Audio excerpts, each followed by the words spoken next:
Assalamualaikum warahmatullahi wabarakatuh. Perkenalkan, nama saya Agus Tri Ramdhani. Saya dari kelompok 3. Kali ini saya akan membahas novel yang berjudul Romeo and Juliet.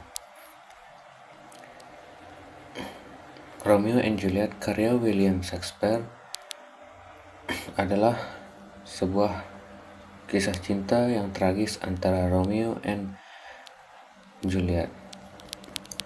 Dua remaja yang saling jatuh cinta. Meskipun keluarga mereka bermusuhan, mereka menikah secara diam-diam dengan bantuan Pastor Lawrence.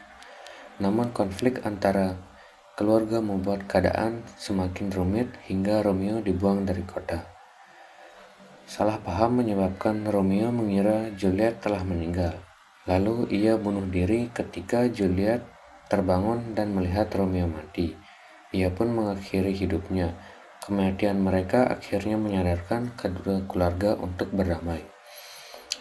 Dari penjelasan singkat tersebut merupakan sinopsis dari novel tersebut. Selanjutnya ada unsur intrinsik. Unsur intrinsik pada novel tersebut ada tema cinta sejati yang terhalang oleh permusuhan dan berujung pada tragedi. Selanjutnya ada tokoh dan penokohan. Tokohnya ada Romeo Montague, tokoh utama pria yang bersifat romantis, berani, dan setia. Kemudian ada Juliet Capulet, tokoh utama wanita yang bersifat lembut, tulus, dan berani mengambil resiko demi cinta. Yang ketiga ada Friar Lawrence, pastor yang membantu mereka dalam pernikahan secara diam-diam. Selanjutnya ada Tybalt, sepupu Juliet. Sifatnya pemarah dan pembenci keluarga Montague. Next ada Mercutio, sahabat Romeo, jenaka dan setia. Dan yang terakhir ada Paris, pria bangsawan yang dijodohkan dengan Juliet. Next ada alur atau plot. Alur yang digunakan pada novel tersebut adalah alur maju. Dimulai dari pertemuan, konflik keluarga, pernikahan secara rahasia, kesalahpahaman, hingga kematian tragis. Selanjutnya ada latar atau setting. Dibagi menjadi 3. Ada tempat, waktu, dan suasana. Tempatnya pada kota Verona dan Mantua di Italia. Waktunya pada masa Renaissance, sekitar abad 14-15. Dan yang terakhir ada suasana. Suasananya berupa romantis, tegang, dan tragis. Selanjutnya ada konflik.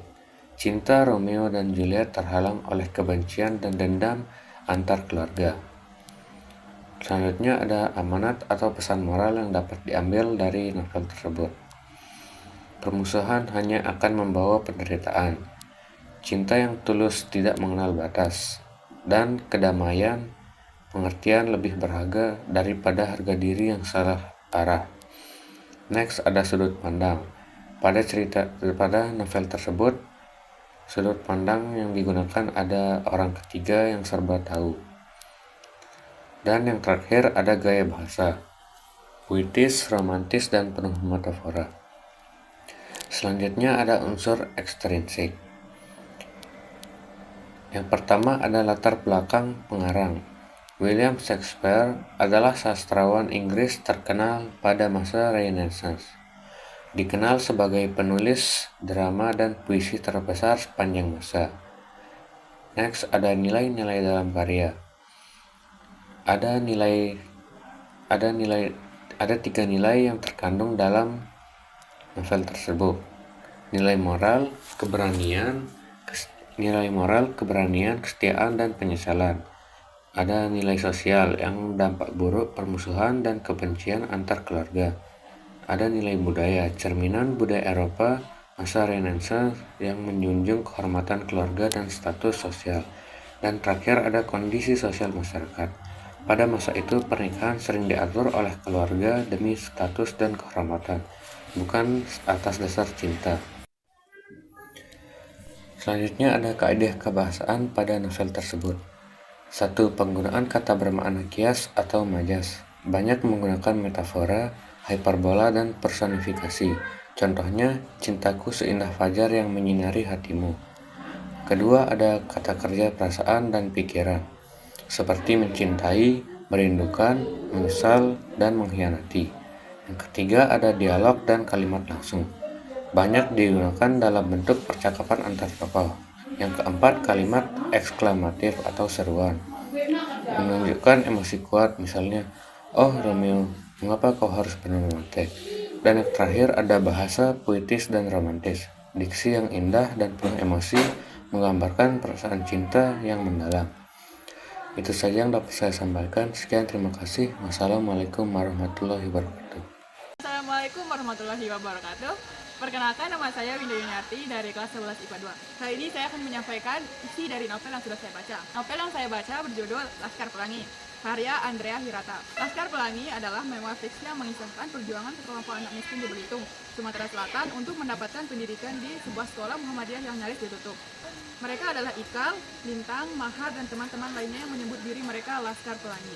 Dengan fasilitas adanya dan di bawah bimbingan guru yang penuh dedikasi, Bu Muslimah dan Pak Harfan, mereka menghadapi berbagai rintangan, termasuk ancaman penutupan sekolah, kemiskinan, dan diskriminasi. Meskipun demikian, semangat belajar, persahabatan yang kuat, dan keyakinan akan mimpi terus membara dalam diri mereka, membuktikan bahwa keterbatasan materi tidak bisa membatasi potensi dan impian. Kemudian, struktur novel Laskar Pelangi dapat dilihat dari unsur instruksinya. Pertama ada temanya perjuangan untuk pendidikan, semangat meraih mimpi, keteguhan hati, dan arti penting persahabatan. Yang kedua ada alur, menggunakan alur maju atau progresif yang menceritakan perjalanan hidup tokoh utama dari masa kanak-kanak hingga dewasa. Cerita dimulai dengan perkenalan tokoh, memuncak pada konflik perjuangan pertahanan sekolah, dan berakhir dengan kesuksesan para tokoh dalam meraih impian mereka di masa depan. Yang kedua ada tokoh penokohan. Tokoh utama ada Ikal sebagai narator dan representasi Andrea Hirata. Kedua ada Lintang, anak jenius dari keluarga miskin. Ketiga ada Mahar, anak dengan bakat seni yang unik. Ada tokoh tambahan, Bung Muslimah dan Pak Harfan, guru yang sabar dan penuh inspirasi. Terakhir, penokohan bersifat dinamis menunjukkan perkembangan karakter seiring berjalannya waktu dan tantangan yang dihadapi. Kemudian ada latar atau setting. Pertama ada latar tempat. Latar tempatnya ada di Desa Gantong di Belitung Timur, sekolah Muhammadiyah yang reot, toko kelontong, dan lingkungan tambang. Kedua ada waktu. Waktunya era tahun 1970-an hingga 1980-an. Terakhir ada suasana. Suasananya penuh haru, inspiratif, terkadang lucu, namun syarat dengan semangat perjuangan dan harapan. Kemudian ada sudut pandang. Menggunakan sudut pandang orang pertama, yaitu aku sebagai pencerita, yaitu Ikal, yang memungkinkan pembaca merasakan langsung pengalaman dan emosinya. Kemudian ada gaya bahasa yang digunakan lugas, deskriptif, dan seringkali menyentuh emosi pembaca dengan penggunaan metafora dan perumpamaan yang indah. Kemudian di sini ada pesan dari penulis. Pesan yang ingin disampaikan yaitu jangan mudah menyerah dalam menghadapi kesulitan hidup. Pendidikan adalah kunci untuk mengubah nasib dan meraih masa depan yang lebih baik, terlepas dari keterbatasan ekonomi. Kemudian ada hiduplah untuk memberi sebanyak-banyaknya, bukan menerima sebanyak-banyaknya, dengan cara mengabdi untuk kemajuan bangsa. Dan semangat dan impian tidak terbatas oleh waktu dan keadaan. Terakhir, pentingnya memiliki integritas dan kejujuran sebagai landasan hidup. Laskar Pelangi bukan sekedar cerita tentang kemiskinan. Ini adalah himne tentang harapan, perjuangan, dan indahnya impian.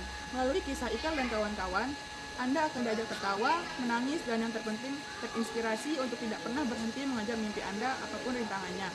Jika Anda membutuhkan motivasi hidup dan ingin merasakan kehangatan persahabatan yang tulus, Anda wajib membaca novel yang luar biasa ini sekarang juga. Bye! Assalamualaikum warahmatullahi wabarakatuh. Perkenalkan, saya Gifaris Akbar Afsanjani dari kelas 11-2. Kali ini saya akan menceritakan kembali atau mengutip kembali tentang novel yang sudah saya baca yang berjudul 3726 mdpl yang diciptakan oleh Nurwitasari pada tahun 2024. Adapun isi cerita singkatnya, yaitu novel ini menceritakan tentang Rangga Raja, mahasiswa Fakultas Kehutanan yang selama 4 tahun memendam perasaan kepada adik tingkatnya, yaitu Andini Hanggura. Andini dikenal ceria dan bercita-cita mendaki gunung 3726 mdpl. Cerita menggambarkan perjuangan Rangga dalam menahan perasaannya, menghadapi masa lalu, dan belajar melepaskan orang yang ia cintai. Pelajaran yang dapat diambil dari novel tersebut yaitu cinta sejati tidak harus memiliki. 2. Kesabaran dan keikhlasan membuat hati lebih kuat. Dan 3. Setiap perasaan harus disertai tanggung jawab dan kejujuran.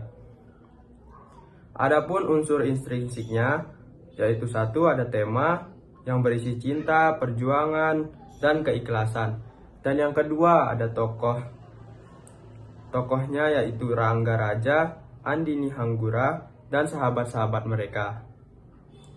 Dan yang ketiga ada latar, yaitu kampus, alam pegunungan, dan kehidupan mahasiswa. 4 yaitu terdapat alur yang terdapat pada novel kali ini yaitu alur campuran. Dan yang kelima ada amanat. Amanatnya yaitu berisi belajarlah ikhlas dan sabar dalam menghadapi cinta dan kehilangan. Unsur ekstrinsik pada novel ini yaitu terdapat nilai sosial yang berisi persahabatan dan perjuangan mahasiswa. Dan nilai moral mengajarkan ketulusan dan penerimaan takdir. Dan yang terakhir yaitu nilai budaya, kecintaan terhadap alam dan pendakian gunung. Dan kali ini adapun kalimat persuasifnya, ayo bacalah novel yang berjudul 3726 mdpl dan temukan makna cinta yang tidak harus dimiliki, tapi cukup dirasakan dengan tulus. Sekian dari saya. Assalamualaikum warahmatullahi wabarakatuh. Terima kasih.